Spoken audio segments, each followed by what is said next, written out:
Bismillahirrahmanirrahim. Good evening and welcome everybody to today's class. And the topic is data collection and field work.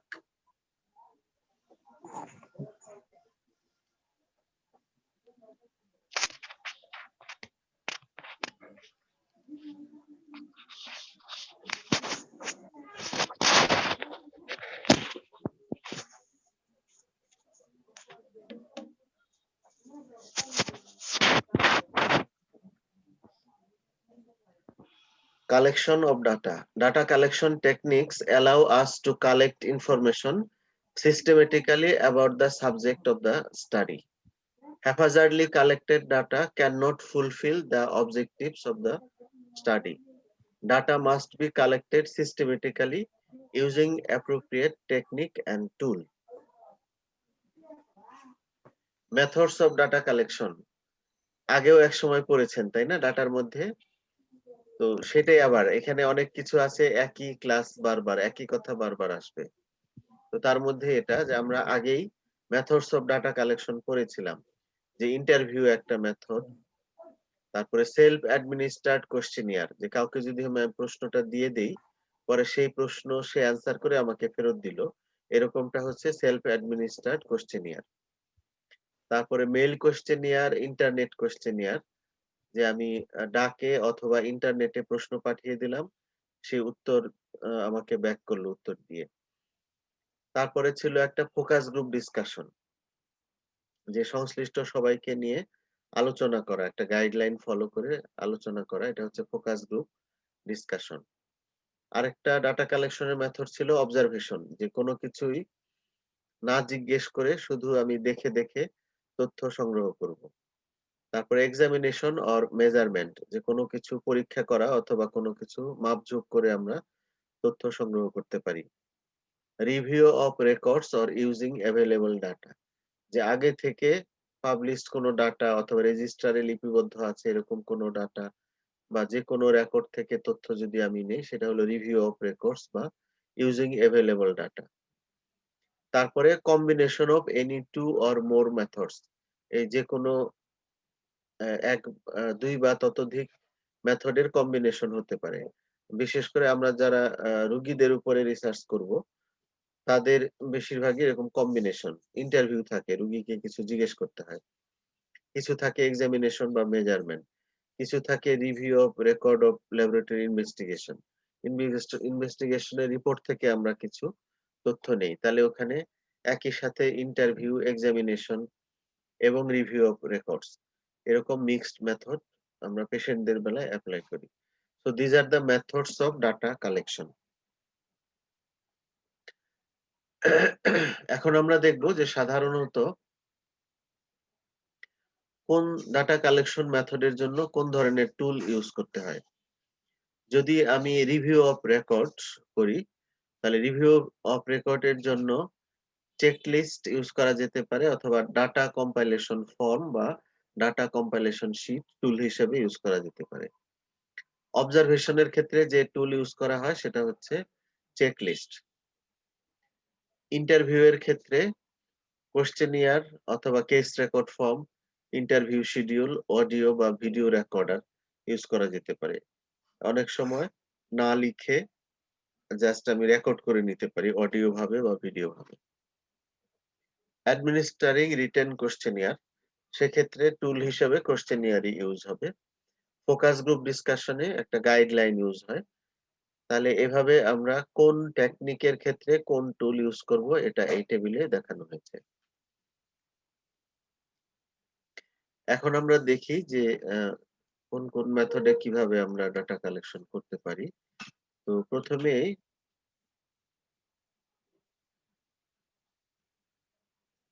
আচ্ছা, আমাদের গ্রুপে খায়ের মেহেদি নামে কেউ নাই তো? আমাদের স্টুডেন্টদের মধ্যে কেউ খায়ের মেহেদি আছে? আছে স্যার।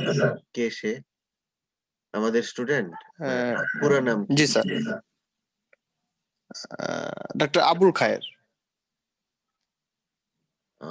আর মাহমুদুল হাসান নামে কেউ আছে?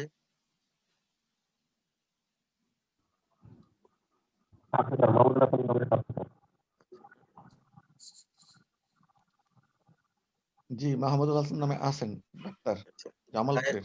খায়ের মাহাদি কালকে একটা ক্লাসে সারাক্ষণ অন্য একটা ইয়ের ক্লাসে দেখলাম ঢোকার জন্য সারাক্ষণ চেষ্টা করলো। আজকেও আবার চেষ্টা করতেছে। আমি ভাবছি যে সে কি আমাদের কেউ না অন্য গ্রুপের কেউ হবে। আচ্ছা, আমাদের স্টুডেন্ট স্যার। আচ্ছা, দেখি আবার ট্রাই করলে এড করে নিব।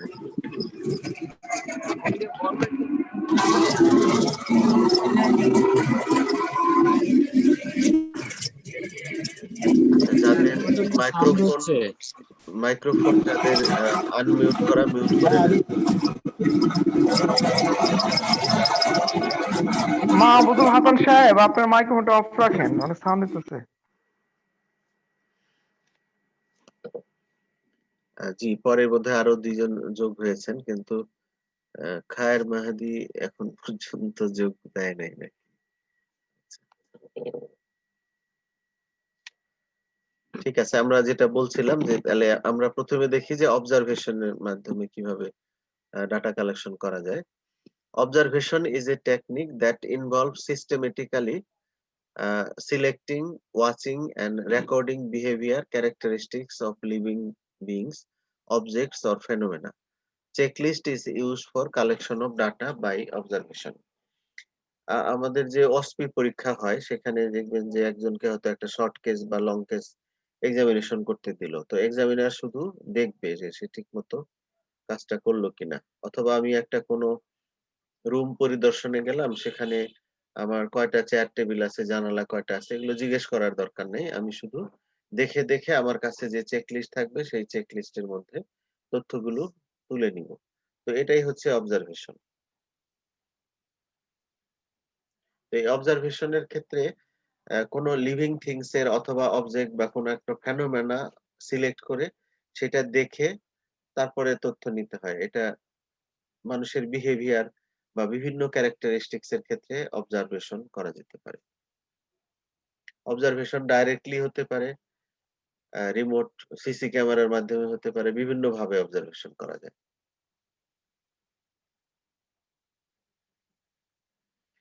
অবজারভেশন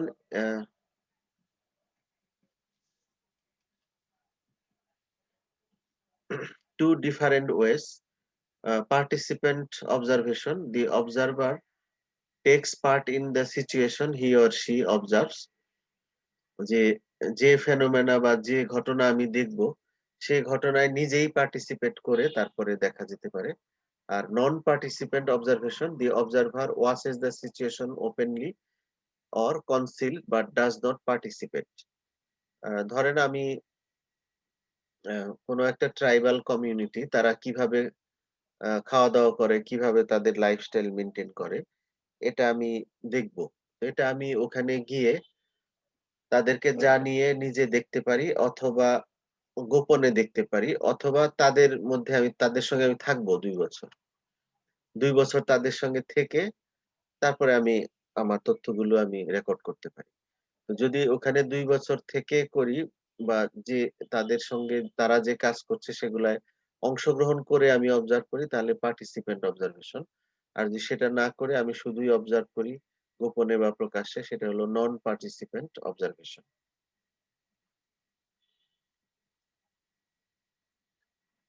আরেকটা মেথড হচ্ছে ইউজিং অ্যাভেইলেবল ইনফরমেশন, অর্থাৎ অলরেডি যে তথ্যগুলো আছে সেইটা ব্যবহার করে data collection. A large volume of data are already collected by different persons or agencies all over the world. This may be or may not be published. We can use these existing data for any research purpose. Advantage of using existing data is that collection is inexpensive. যেমন আমরা Google search দিয়ে অনেক তথ্য পেয়ে যাই। পৃথিবীর সব তথ্যই বোধহয় গুগলের মধ্যে আছে। আমরা যা সার্চ দেই তাই পেয়ে যাই। তাহলে ওখানে এটার সুবিধা হচ্ছে যে আমি অল্প সময়ে এবং বিনা খরচে এই তথ্যগুলো পেয়ে যাচ্ছি যেটা আমি পরবর্তীতে আবার আমার রিসার্চ এর কাজে বা কোনো স্টাডির কাজে সেটা ব্যবহার করতে পারছি। It is sometimes difficult to gain access to records and information may not always be complete and precise enough. অনেক সময় এই ইনফরমেশন অনেকগুলো আছে পে করতে হয় অথবা সবার অ্যাক্সেস নাই ওই ওয়েবসাইট গুলোতে, এবং যেগুলো আগে থেকে এস্টাবলিশড বা পাবলিশ ডাটা, সেখানে ইনফরমেশন সবসময় কমপ্লিট বা একিউরেট নাও থাকতে পারে, সেই দিকটাও মাথায় রাখতে হবে। Another limitation of data from available sources is that sometimes they are out of date. যে অনেক পুরাতন তথ্য দেওয়া, আজকের তথ্য বা লেটেস্ট তথ্য হয়তো নাই, এটাও ওই available information ইউজ করার ক্ষেত্রে মাথায় রাখতে হবে। The researcher should check for such sources of possible error or bias when using available data. তাহলে এরকম available data ইউজ করার ক্ষেত্রে রিসার্চারকে যেটা এটার পসিবল এরর বা বায়াসনেস আছে কিনা সেটা যাচাই করতে হবে। অনেক পাবলিশড ব্লগে অথবা দেখবেন যে ইউটিউবের ভিডিওতে অথবা ফেসবুকে অনেক ফেক বা ভুয়া কথাবার্তা লেখা থাকে, দেওয়া থাকে। তো সেগুলো আমাদের যাচাই বাছাই করা শিখতে হবে, সবগুলোকে সত্য মনে করা যাবে না। তারপরে ইন্টারভিউইং একটা পপুলার মেথড ডাটা কালেকশনের। And interviewing is a data collection technique that involves oral questioning of respondents either individually or as a group. গ্রুপেও প্রশ্ন করা যায় বা একজন একজন করে প্রশ্ন করে তার উত্তরটা নিজে লিখে নেওয়া, এটা হচ্ছে interview. Asking question and noting the answer, এটাই হচ্ছে interview. Answers to the question posed during an interview can be recorded by written them down or by tape recording the responses. লিখেও নেওয়া যায় বা রেকর্ড করা যায়, অডিও রেকর্ড করা যায়, ভিডিও রেকর্ড করা যায়। Questionnaire is used as a data collection tool for interview. Interview এর ক্ষেত্রে আমরা ডাটা কালেকশন টুল হিসেবে কোশ্চেনিয়ার ইউজ করি। এগুলো আগে বলা হয়েছে যে ইন্টারভিউ আবার হতে পারে ফেস টু ফেস ইন্টারভিউ, মানে সামনাসামনি বসে সাক্ষাৎকার। ইন ডেপথ ইন্টারভিউ, একদম বেশি সময় ধরে উভয় পক্ষের সময় নিয়ে বিস্তারিত আলোচনা করে যে ইন্টারভিউ, সেটা হচ্ছে ইন ডেপথ ইন্টারভিউ। তারপরে কি ইনফরমেন্ট ইন্টারভিউ, বা এটাকে KII বলে, যে কোনো একটা বিষয়ে যে ব্যক্তি বিশেষভাবে অভিজ্ঞ বা বিশেষ দায়িত্বপ্রাপ্ত তার কাছ থেকে তথ্য নেওয়া বা তার ইন্টারভিউ নেওয়া, সেটা হচ্ছে কি ইনফরমেন্ট ইন্টারভিউ। টেলিফোন ইন্টারভিউ, যদি ফোনের মাধ্যমে ইন্টারভিউ নেওয়া হয়। ইন্টারনেট ইন্টারভিউ, ইন্টারনেটের যত মিডিয়া আছে সেগুলো ইউজ করে যদি ইন্টারভিউ নেওয়া হয়, সেটা ইন্টারনেট ইন্টারভিউ। তাহলে ইন্টারভিউর আবার এতগুলো ধরন আছে। Administering written questionnaire or self-administered questionnaire.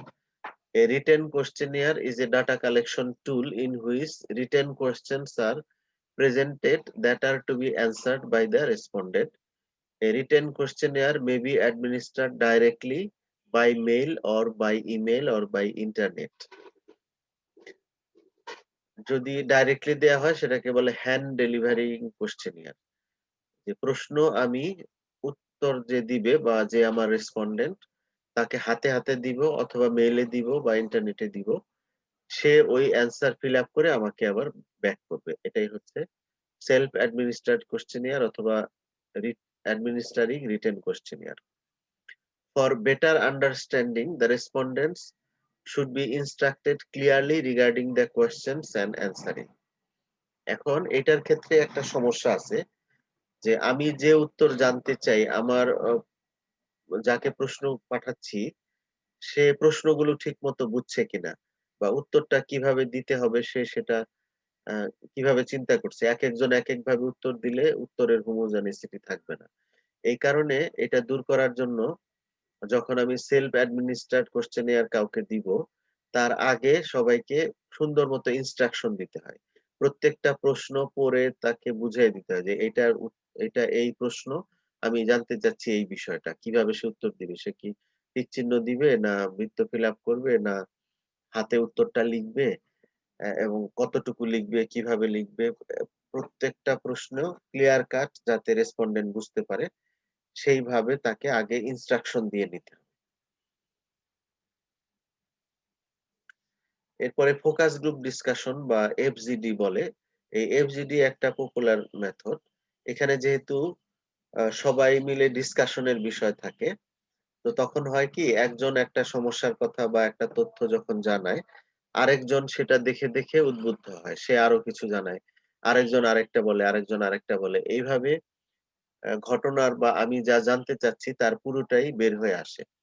এজন্য ফোকাস গ্রুপ ডিসকাশন একটা মানে too strong tool for data collection. A focus group discussion is a group discussion of 6 to 12 persons guided by a facilitator, during which group members talk freely and spontaneously about a certain topic. The purpose of a focus group discussion is to obtain in-depth information on concepts, perceptions, and ideas of the group. And FGD aims to be more than a question-answer interaction. The idea is that group members discuss the topic among themselves. শুধু প্রশ্ন আর উত্তর দেওয়ার চাইতে এটা আরেকটু বেশি, কারণ এখানে ডিসকাশন হয়, যুক্তিতর্ক বিতর্ক হয়, এতে সত্যটা বের হয়ে আসা সহজ হয়। এছাড়াও বিভিন্ন রকম ডাটা কালেকশন টেকনিক আছে, যেমন nominal group technique, Delphi technique, life history, scale, এসে লিখে কেস স্টাডি, যে কোনো একটা একটা ঘটনা নিয়ে স্টাডি করা, অথবা ম্যাপিং, তারপর র‍্যাপিড অ্যাপ্রাইজাল টেকনিক অর সাউন্ডিংস বলে, পার্টিসিপেটরি রিসার্চ, এরকম আরো কিছু ছোটখাটো মেথড আছে। তো এর মধ্যে র‍্যাপিড অ্যাপ্রাইজাল টেকনিক অর সাউন্ডিংস এটা আমরা একটু দেখি। যে rapid appraisal is a less structured data collection method aimed at supplying needed information in a timely and cost-effective manner. Rapid appraisal is an approach for developing a preliminary qualitative understanding of a situation. Finding from rapid appraisal may have limited reliability and validity and cannot be generalized to large population.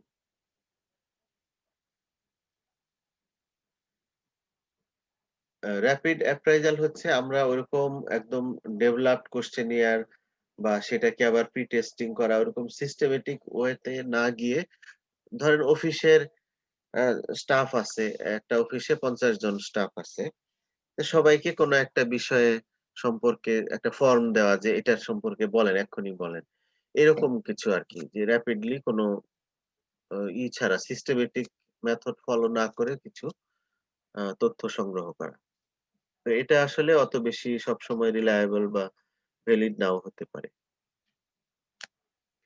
এখন এই যে আমাদের data collection technique গুলো আমি বললাম, বিভিন্ন data collection technique, এর advantage and disadvantage of various data collection technique, কোনটার কি অ্যাডভান্টেজ ডিসঅ্যাডভান্টেজ আছে, এটা আপনারা নিজেরাই তৈরি করবেন।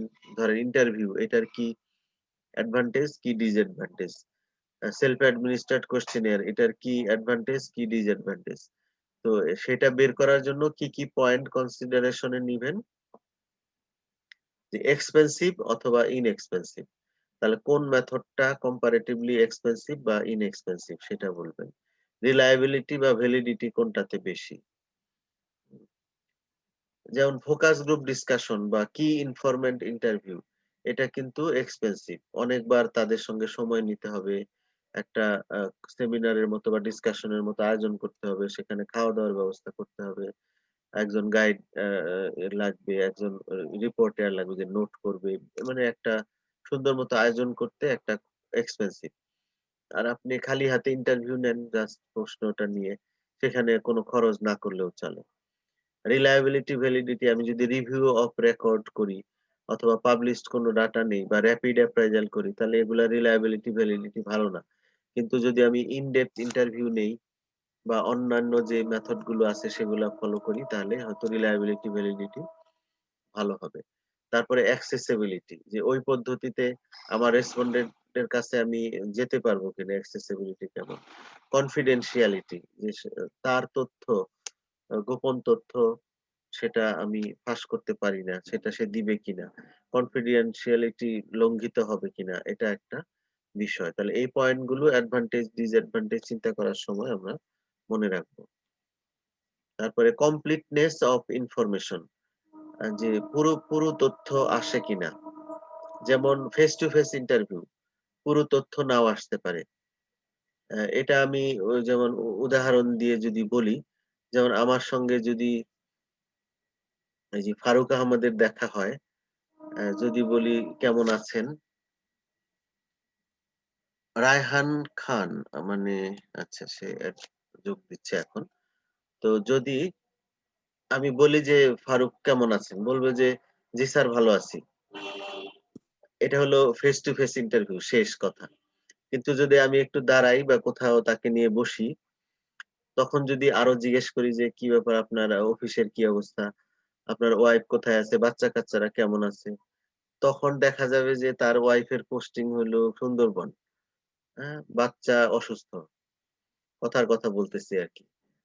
অথবা তার কর্মক্ষেত্রে এমন একটা ঝামেলা যে তার ডিজায়ার্ড পোস্টিং প্লেস এ যেতে পারছে না। তো সব মিলিয়ে তখন দেখা গেল যে ফারুক আহমেদ ভালো নেই। তাহলে ফেস টু ফেস ইন্টারভিউ আমার কি ছিল? উত্তর ছিল ভালো। যখন ইন ডেপথ ইন্টারভিউ নিলাম তখন সে ভালো নেই। কাজেই এই যে কমপ্লিটনেস অফ ইনফরমেশন বা ট্রু ইনফরমেশন সব ক্ষেত্রে কোনটাতে আসতেছে ভালো সেটা দেখে আমরা অ্যাডভান্টেজ ডিসঅ্যাডভান্টেজ চিন্তা করব। তারপরে suitable for illiterate or literate person.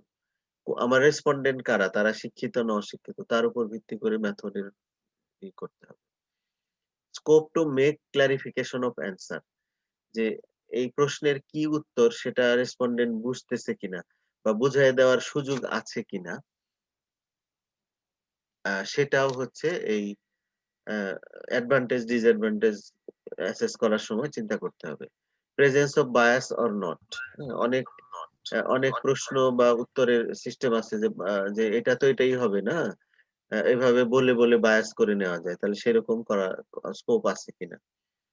তারপরে এইভাবে উত্তর নিলে সেটা এনালাইসিস করা ইজি অর নট, হ্যাঁ? সহজ হবে কিনা সেটাও বিবেচনায় নিতে হবে। তাহলে এই পয়েন্ট গুলো চিন্তা করে আমরা আ দেখব যে ওই মেথডটা, ডাটা কালেকশন ওই মেথডটা কতটা অ্যাডভান্টেজ আছে বা কতটা ডিসঅ্যাডভান্টেজ আছে। যারা একদম লাস্টে যোগ দিলেন আপনারা অ্যাটেন্ডেন্স দেন। ক্লাসের একদম শেষের দিকে আমরা। তো যেহেতু অনেকেই পরে যোগ দিছে আমরা এট এ গ্ল্যান্স দেখাই যে আমরা কি তারা কি মিস করেছে ওটা দেখাই। আজকের ক্লাস এটা আগের ক্লাসেরই এক ধরনের রিপিটেশন এর মতো, যে data collection and field work. এখানে আমরা দেখেছি যে ডাটা কালেকশন এর মেথড কি আছে এটা আগেও পড়ানো হয়েছে এবং কোন মেথডে কোন টুল ইউজ করতে হয় সেটা আমরা এই টেবিলের মাধ্যমে দেখেছি। তারপরে প্রত্যেকটা মেথড একটু বিস্তারিত আলোচনা করার চেষ্টা করেছি। অবজারভেশন, তারপরে ইউজিং এভেইলেবল ইনফরমেশন, তারপরে ইন্টারভিউ এর আবার যে টাইপ গুলো আছে এটা বলেছি। এবং ওই একটা উদাহরণ দিচ্ছিলাম যে ফেস টু ফেস ইন্টারভিউ তে যে তথ্য আসে ইন ডেপথ এ বা কি ইনফরমেন্ট ইন্টারভিউ এ সবসময় আ অনেক সময় উল্টো তথ্য আসে বা বাস্তবতা অন্যরকম হয়। তারপরে সেলফ অ্যাডমিনিস্ট্রার্ড কোয়েশ্চেনিয়ার বা অ্যাডমিনিস্ট্রারিং রিটেন কোয়েশ্চেনিয়ার, এটা এই যে যেমন লিটারেসির বিষয়টা, যারা ইল্লিটারেট বা তেমন কোনো একাডেমিক শিক্ষা নাই তাদের জন্য সেলফ অ্যাডমিনিস্ট্রেড কোয়েশ্চেনিয়ার অ্যাপ্লিকেবল না, সুইটেবল না। যারা এডুকেটেড যারা ভালো বোঝে তাদের জন্য এই রিটেন কোয়েশ্চেনিয়ার অথবা self administered questionnaire appropriate. Focus group discussion, এটা ফোকাস গ্রুপ ডিসকাশনের গ্রুপের মেম্বার হয় ৬ থেকে ১২ ইউজুয়ালি। মেক্সিমাম ২০ জন হতে পারে, তার বেশি না। এছাড়াও কিছু ছোটখাটো মেথড আছে। এগুলোর কোনটা যদি না বোঝেন Google সার্চ দিয়ে বের করে দেখে নিবেন। র‍্যাপিড অ্যাপ্রাইজাল এটা খুব বেশি রিলায়েবল বা ভ্যালিড মেথড না। আর অ্যাডভান্টেজ ডিসঅ্যাডভান্টেজ চিন্তা করার ক্ষেত্রে আমরা কতগুলা পয়েন্ট, যেটা কতটা এক্সপেনসিভ, রিলায়েবিলিটি, ভ্যালিডিটি কেমন, অ্যাক্সেসিবিলিটি, কনফিডেনশিয়ালিটি মেইনটেইন হয় কিনা, ইনফরমেশন এর কমপ্লিটনেস কতটুকু, ইলিটারেট পারসন বা লিটারেট পারসন কার জন্য অ্যাপ্লিকেবল, ওখানে প্রশ্নের উত্তরের ক্লারিফিকেশন এর সুযোগ আছে কিনা, বায়াসনেস আছে কিনা বা ওই প্রশ্নের উত্তর এনালাইসিস করা ইজি হবে কিনা। এইসব বিষয় চিন্তা করে আমরা একটা মেথডের অ্যাডভান্টেজ বা ডিসঅ্যাডভান্টেজ চিন্তা করব। তো আজকের ক্লাস এ পর্যন্তই। আমার ক্লাসের হয়ে যাবে মানে ৪০ মিনিট পূর্ণ হলে কেটেও যাবে। তো এখন কারো কোনো প্রশ্ন আছে কিনা বা অন্য কোনো বিষয়ে কেউ কোনো কথা বলতে চাচ্ছেন কিনা বলেন। আসসালামু আলাইকুম স্যার, আমি শিমলা বলছিলাম। জি, স্যার ক্লাসটা যদি একটু দিতেন, আমি ভুলে গেছিলাম ক্লাসের মধ্যে স্যার। আচ্ছা, আচ্ছা। ইউটিউবে দিয়ে দিব, ঠিক আছে। আচ্ছা, আচ্ছা, ঠিক আছে। আচ্ছা, স্যার এটা ইউটিউবে আমাদের খালি জন্য খুব উপকারী হবে। ইউটিউবে আমার ভিডিও খালি দেখলে হবে না, লাইক দিতে হবে, ঠিক আছে? হ্যাঁ, অবশ্যই আমি লাইক দেব দেখি স্যার, যে লাইক স্যার দিলে আমি তো তো লাইক হবে। লাইক দেখি দেই আমি স্যার, দেখি যে 19 জন সাবস্ক্রাইবও দেখেছেন, দিছি লাইক স্যার। মাত্র 2 টা, তাহলে হবে না। লাইক দেব, কমেন্ট করব স্যার। হ্যাঁ, কমেন্টও করো, এমনি একটা কমেন্ট করে দিবেন, ঠিক আছে? স্যার যাতে লাইক কমেন্ট সবই দেয়া হয়। আচ্ছা, সবাই দেয় না, আপনার মতো সবাই উদার না। আমি ওইদিন দেখলাম যে একটা ভিডিও 19 জন দেখেছে, লাইক মাত্র 2 টা, তাহলে তো হলো না। স্যার আজকে পরে সবাই কমেন্ট করবে। জি, হ্যালো, কি বলেছেন লাস্টে?